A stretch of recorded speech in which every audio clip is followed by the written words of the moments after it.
La chronique financière équipe Leclerc-Bilodeau de Valeurs mobilières Desjardins, l'excellence au service de votre patrimoine. Je vous souhaite la bienvenue à cette première chronique financière avec Étienne Chaput, qui est conseiller associé en gestion de patrimoine chez Desjardins. Oui. Étienne, bonjour. Bien, bonjour Michel. Bienvenue à CMA-TV. Bien, merci, c'est gentil. C'est très plaisant de venir chez vous. Oui, bien moi, c'est un plaisir de vous recevoir parce que c'est la première d'une série de 12 chroniques qu'on aura sur nos ondes, une fois par mois. On va parler de gestion financière. Exactement. On va parler de patrimoine. Mais d'abord, vous êtes un planificateur financier. Oui, planificateur financier depuis 2019. J'ai commencé chez Desjardins. Ça fait à peu près 13 ans que j'ai commencé chez Desjardins. Donc, j'ai un background, on peut dire, d'actuaire. J'ai étudié en actuariat et je suis planificateur financier. J'ai plusieurs autres titres, là. Donc, oui, travail très plaisant parce que la planification financière englobe beaucoup de champs. Qu'est-ce que c'est qu'un planificateur financier? Bien, tout d'abord, pour devenir planificateur financier, il faut avoir réussi un baccalauréat. Donc, le mien, c'était le baccalauréat en actuariat et avoir acquis certaines connaissances.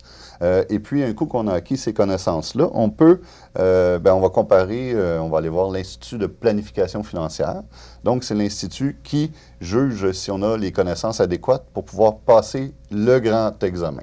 Je dis grand examen parce qu'il y a une préparation de 3 mois. Oui, j'imagine que c'est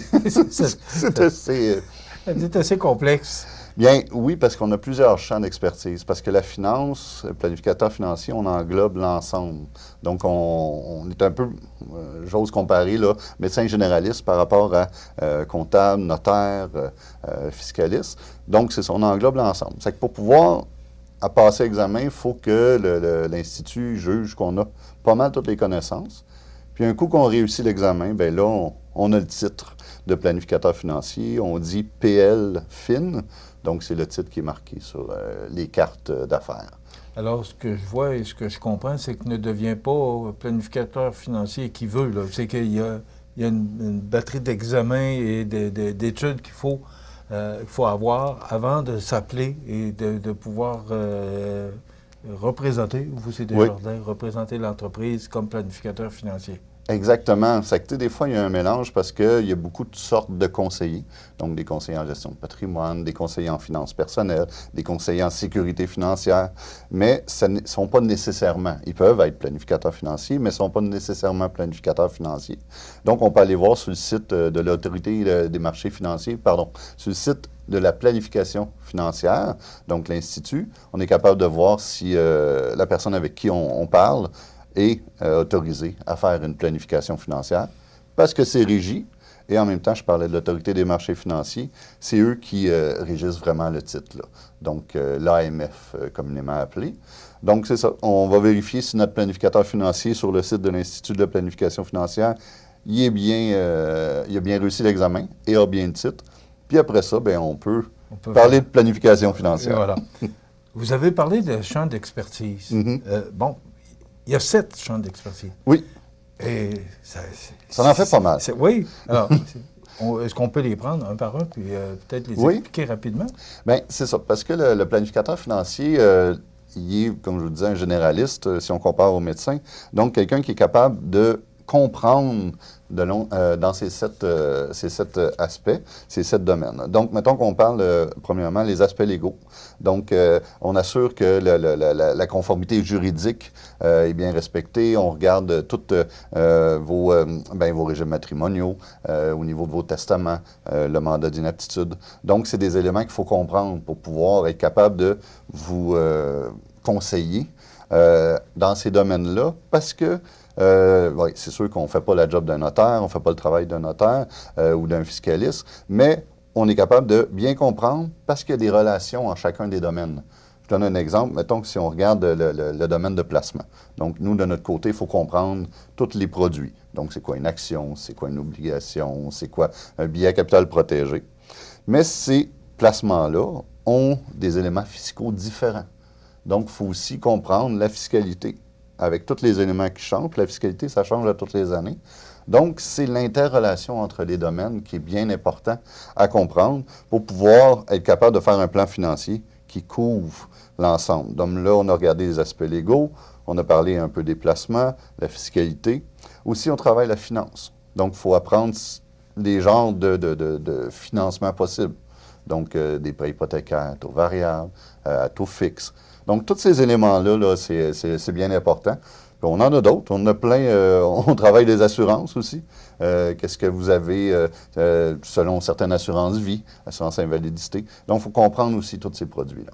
OK. Il y a la retraite, la succession. Parce que là, je suis un peu surpris de vous parler d'éléments là, comme mandat d'inaptitude, régime matrimoniaux. Vous en couvrez grand et large. Là. Oui.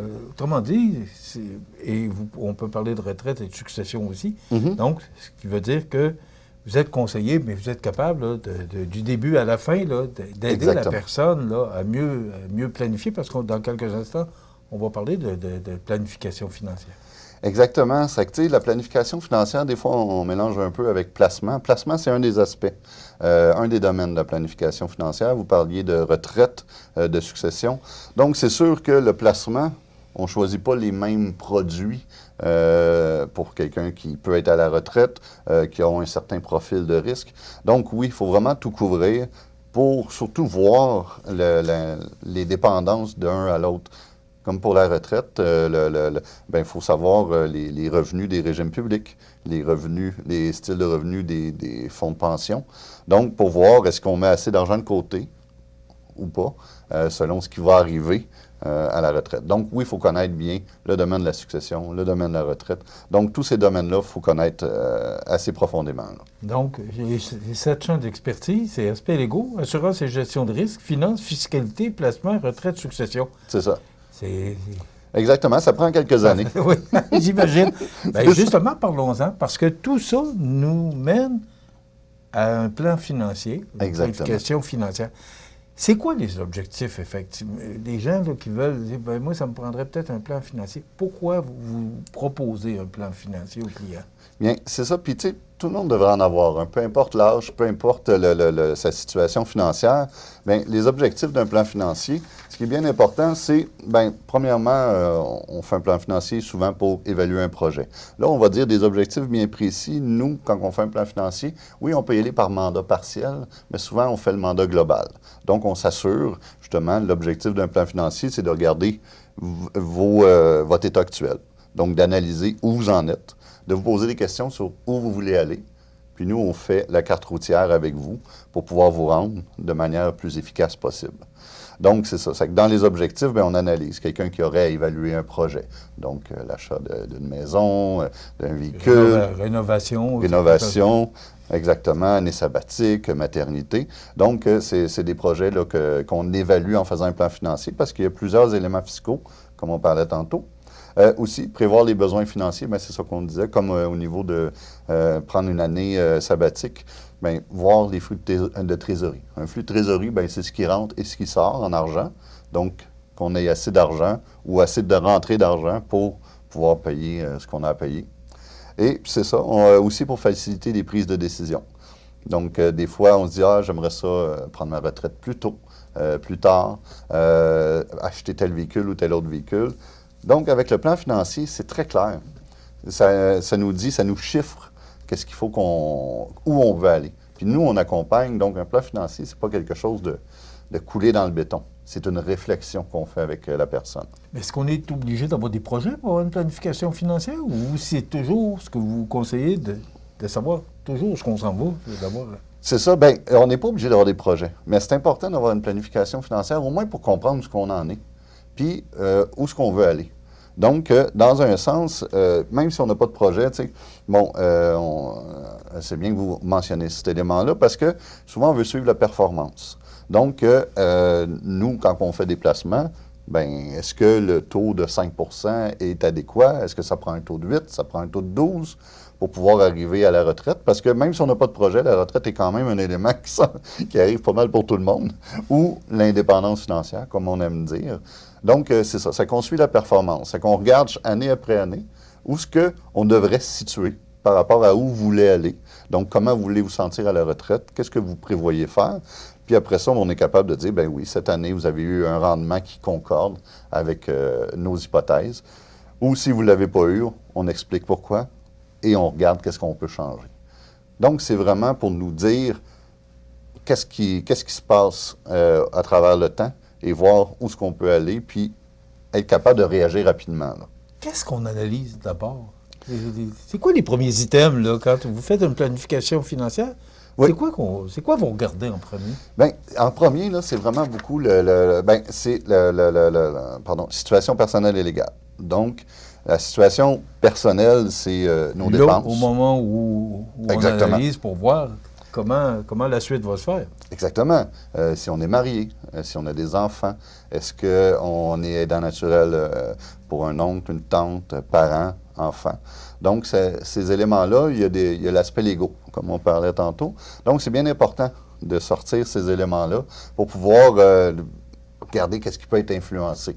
Puis, qu'est-ce qui peut influencer aussi notre coût de vie. Parce que notre coût de vie maintenant, mais si on est aidant naturel, ça peut influencer à long terme. Donc, il y a des sommes déboursées, il y a des crédits d'impôt qu'on peut aller chercher. Donc, oui, on regarde beaucoup l'aspect légal. La situation d'emploi qui peut changer beaucoup aussi, là. Exactement. Une perte d'emploi ou une augmentation, une promotion, une augmentation de revenus. Il y a beaucoup de Exactement. choses qui peuvent changer. Bien, c'est pour ça que le plan financier, comme je vous disais tantôt, il n'est pas coulé dans le béton. Donc, c'est vraiment une manière, un élément pour discuter. Mais Étienne, vous faites une planification financière avec un client ou une cliente. La révision, c'est quoi? Une fois par année, une fois par 2 ans? C'est quoi qui est préférable? Qu'est-ce que vous suggérez? Bien, nous, c'est sûr qu'on rencontre les clients une fois par année. Donc, à toutes les années, pour voir la performance des placements, puis voir où est-ce qu'on en est. Ça, c'est le minimum. La planification financière, elle est refaite au maximum aux 5 ans. Donc, ça veut dire que si tout va bien, s'il n'y a rien qui a changé, il n'y a pas eu de mariage, d'un nouvel enfant, de divorce, changement d'emploi, bien, normalement, on la refait au complet aux 5 ans avec les nouveaux papiers. Sinon, bien, à chaque élément de vie. Donc, des éléments de vie importants, séparation, union, parce que c'est vrai qu'on parle souvent de divorce, mais il y a mariage aussi. Tu sais, 2 personnes qui viennent à vivre ensemble, ça change quand même le revenu. Donc, c'est ça. C'est qu'on leur fait maximum aux 5 ans complètement, mais à chaque année, on fait un suivi, puis on repart de où ce qu'on était, voir si on est encore dans ce qu'on s'était dit. Ou quand quelqu'un nous annonce une nouvelle qui peut changer profondément sa planification. Ce que je comprends, Étienne, c'est que une planification financière, c'est plus qu'un document. C'est vraiment c'est une ligne de vie, là. Exactement. Puis, tu sais, c'est drôle parce que oui, un plan financier, des fois, on voit ça gros, mais en même temps, c'est un élément qu'on remet pour le client, mais c'est un élément qu'on garde aussi pour nous, dans le sens que c'est notre plan de match pour que le client puisse se rendre à la bonne place. Donc, dans un sens, on l'a fait quasiment plus pour le conseiller quasiment que pour le client. Donc, on est capable de suivre ces éléments-là, puis se dire, bien, regardez, si on va là-dedans, il n'y a rien qui a changé, toutes les hypothèses sont bonnes, on est très sécuritaire, conservateur. Donc, ce que vous voulez, là, bien, ça répond à toutes vos questions, puis vous n'avez plus besoin de vous stresser. Continuons sur le plan comme ça, puis tout va bien. C'est que ça sécurise beaucoup, là. Vraiment. Ouais, ben, j'imagine.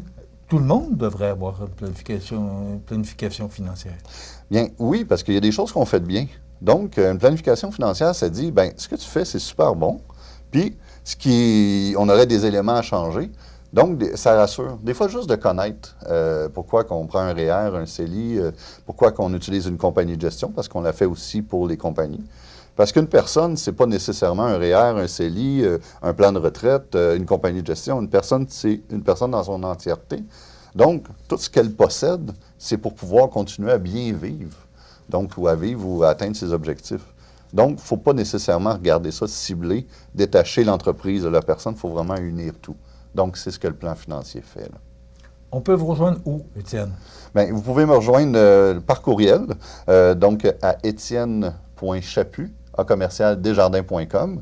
Donc, vous pouvez me rejoindre à cette adresse-là, sans problème, puis ça va me faire plaisir de discuter avec vous, de vous rencontrer dans une caisse de la région. Donc, et vous faites partie d'une équipe, c'est important de la mentionner. Oui, je fais partie de la très belle équipe Leclerc-Bilodeau.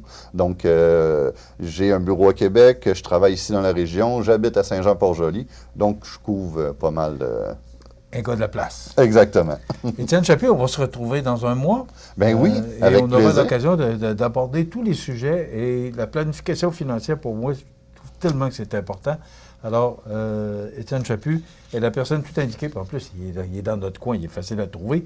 Alors, il est, et rappelons-le, planificateur financier, conseiller associé en gestion du patrimoine chez Desjardins. Merci beaucoup. Merci, Michel. Pour une première, ça a bien été. Ça s'est super bien passé. Merci, Étienne. Merci à vous. Voilà, ça complète.